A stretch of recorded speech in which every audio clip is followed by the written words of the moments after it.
ดาวนั่งกันบ่มีก็ได้ปากซอยตรงนั้นหากอ้ายลืมวันเคยเที่ยวร่วมทางมีไว้เฮ็ดหยังถนนหากอ้ายบ่สนมาเดินเคียงข้างเมื่ออ้ายเลือกคนผู้มาทีหลัง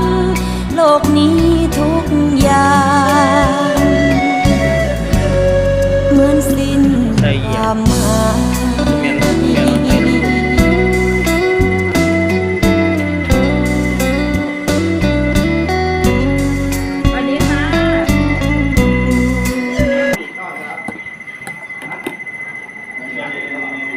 สวัสดีครับ